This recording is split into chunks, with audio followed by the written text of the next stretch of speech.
Welcome, ladies and gentlemen of the old world. I hope you guys are all doing well, and today, my friends, we're going back to the roots here of the channel. For any of you guys who have been around since the dark ages here of this here channel, we used to play a lot of dwarves in the very early days of Total War Warhammer 1, and I feel like lately I've been kind of letting the Dawi down. So I'm going to be trying to get back in, play a lot more dwarf games, play them in tournaments, and, you know, just satisfy some grudges, man. And if you guys are looking to get into the mood to play some dwarves, I highly recommend going and listening to the Far Over the Misty Mountains, of course, from The Hobbit. That's some serious shit. I feel like the stubble on my face has grown a couple inches here in the past few minutes. Nonetheless, guys, the build here is going to be Longbeards in the front line, and Longbeards, certainly, I think, one of the better infantry units at their price point in the entire game, really. Crazy good stat line.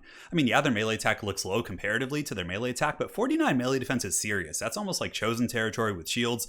They really do some solid work. They're immune to psychology. They have amazing leadership, 100 armor. And you might be wondering why I'm not bringing Longbeards with great weapons here against the Beastmen, considering Bestigors could be an armor-piercing option that are brought against you. Well, in my experience, the Bestigors have really low melee defense. You can focus them down with your guns and your artillery and other tools in your army, and it's more important that your dwarves in the front line just really anchor and hold on, and really the basic Longbeards don't even trade that badly against them. And also, I tend to run into Razorgors and Minotaurs quite a bit more, and these guys will hold a lot longer against Minotaurs as well as Razorgors compared to the Great Weapon variant. So all in all, I feel like the Shielded Longbeard here is the better choice. So we got those, and just for a little bit of flavor, I don't normally bring these in this matchup, but I do have some Iron Drakes, and Iron Drakes can do some big damage. They can roast down Minotaurs, Chaff Units, Ungors, Harpies. There's a number of good targets here for the Iron Drakes. A little bit tricky to protect, but you know, they're strong, independent dwarves with 125 armor, and they do not mess around. Now, we also have the High King Thorgrim, very much a Warhammer 1 pick. A lot of people obviously go with Grombrindle these days simply because he has the Flash Bomb and can really get an AoE slow and slowing mechanics, whether it be, you know, the old Rune of Wrath and Ruin, or the current Rune of Wrath and Ruin, excuse me, as well as, you know, the olden days of having like a Tormentor sword on Thanes. It's always been one of the strongest things that the dwarves, you know, would like to have, right? But still, I feel like Thorgrim in this matchup isn't bad. He's a really good anchor piece in the front line. He can block up chariots, he can fight Minotaurs, he hits like an absolute truck, and he also, yeah, again, has that nice AoE book with the Great Book of Grudges. And you know, if you're going to be satisfying grudges, might as well have the man here himself, so you don't have to have a messenger go back, tell him the grudge was satisfied. He has to write it down. A lot of unnecessary communication. So in this case, we're getting straight down to business. As far as our guns go, we do have the Triple Thunder. In this matchup, you can go with Rangers, Bugman's Rangers, but I was kind of nervous about Razorgore Chariots and just that, you know, hard stopping power coming into my lines. And also, since my front line didn't address armor, I wanted to make sure I had some guns to really pepper down the armored units here in this matchup. Double Slayer in the back, Slayers and Dragonback Slayers. A Flame Cannon is also another one I feel is quite good. It can pepper down armored infantry. It does really good splash damage against, for example, Ungor Raider, Archers, and Chaff units. It's just a pretty solid artillery piece. Not in every matchup, but I think it actually has a little bit of a niche application here in the Beastmen matchup, especially considering Beastmen don't really have the best leadership, and this bad boy does have a discouraging effect. That's pretty much it. Blasting charges on the flanks, Warriors of Dragonfire Pass, and more Dwarf Warriors, and that is it for my army. Now for my opponent, the dreaded Beastmen, 2 Harpies, a very good choice from him. Harpies are an excellent tool for chasing down gyrocopters, and I almost brought double gyrocopter, which would have been really bad. Having a cheap Harpy chase them down is really cost inefficient, and the Harpies typically do defeat them quite handedly.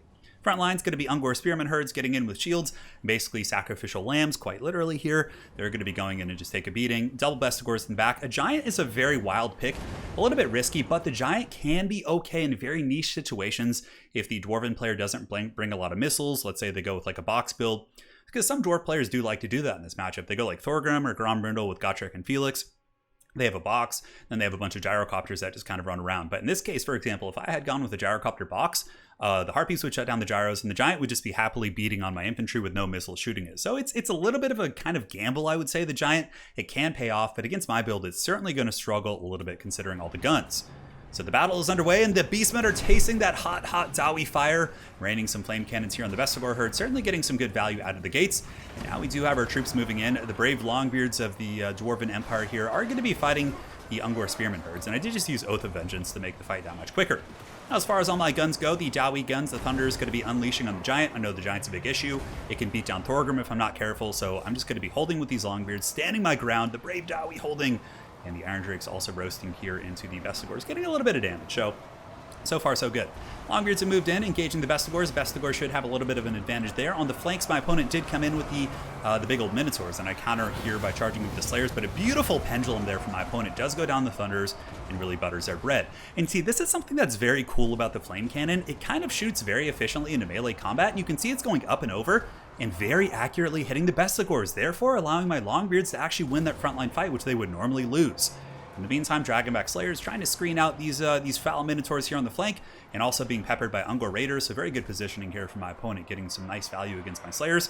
But here in the center, Thorgrim's doing a great job. He's really keeping these Longbeards going.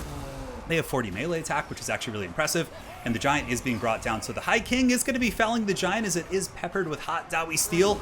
But it looks like the Giant of the Beastmen is going to be falling in, crushing one or two Longbeards on the way out. Well, you know, maybe he'll be okay. Is he going to get up? Or is he going to be like the Ewok from Star Wars? No, that is a Star Wars Ewok for sure. So looking around the battlefield, balance of power is pretty even.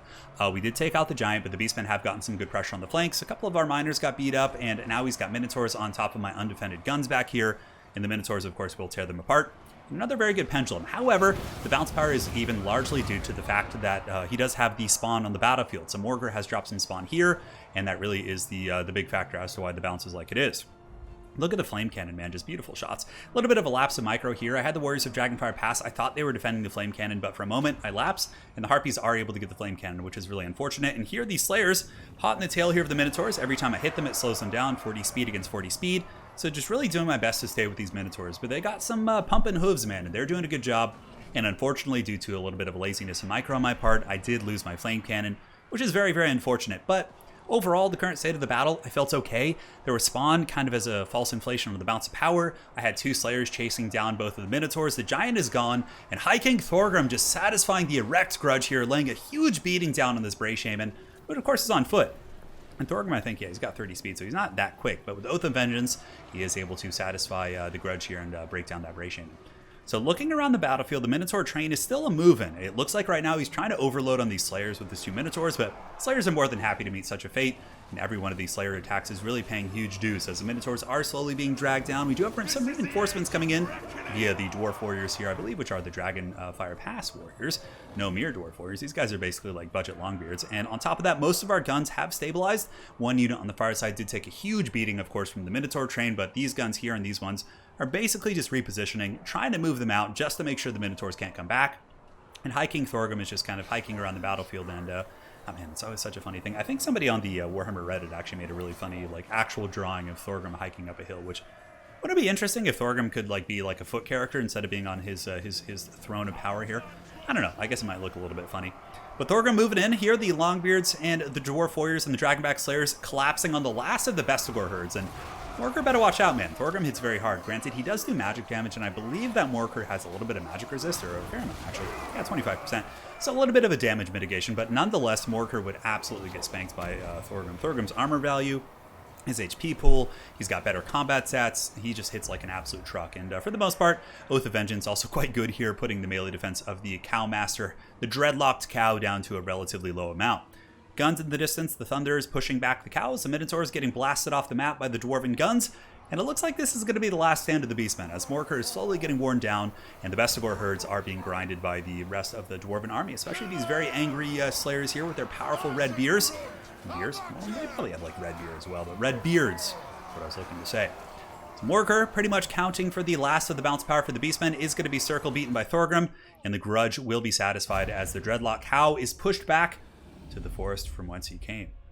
So as far as the build goes, I liked it. The one thing I'd probably cut would be the Iron Drake. I felt like it was just kind of a liability to protect, and for that amount of gold, what would I rather do? Maybe get, although yeah, I mean, it did force my opponent to kind of deal with it, but I would probably cut that and maybe just get another Thunder, or on that same note, I could get something like two miners with blasting charges or something by taking off the chevrons. I think there was a couple small alterations I could have made to this build overall that might have fine-tuned it, but generally the Flame Cannon was really good, and if I had actually properly defended that bad boy, it could have been going the entire game and probably would have easily gotten over 2,000 gold value. The guns, 900, 800 here. This one kind of got shut down by the double Minotaurs, but they did their part. They brought down the Giant, which was the big factor, limiting the Giant's damage output to, or damage value to 272, which is really good. And I did like Thorgrim. Grombrindle would have been great there too. Having Grombrindle in the front line with Flash Bomb would have been pretty serious, but what's really cool about Thorgrim is how well he stands up to monstrous units like Minotaurs. Did pretty good against the Giant, and of course, he can stop chariots, which is really nice. He has high mass. If chariots are trying to penetrate into your back line, they can get stuck on Thorgrim, and he can really beat them down pretty badly. Whereas sometimes Grombrindle does get knocked over. I still think Grombrindle probably is a better lord overall, but Thorgrim can be really good, especially in like box builds or defensive. Well, pretty much all dwarf builds are defensive, but you guys get the picture. I think situationally he could be quite good, and he did solid. I mean, he beat the brakes off Morker there, so not bad at all. And yeah, for my opponent's build, we kind of talked about it after the game. I think the Giant it's a gamble for sure. Again, it can pay off if your opponent goes with like a Dwarven box with like very little missile play and a bunch of gyrocopters, and then you counter the gyros.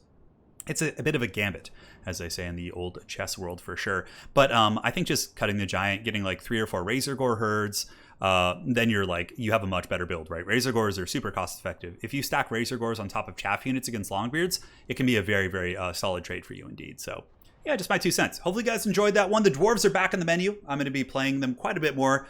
I feel the call of the old world, and the grudges, those grudges aren't going to get rid of themselves. So all right, guys, thanks for watching. Hopefully you enjoyed, and we will see you on the other side. Take care.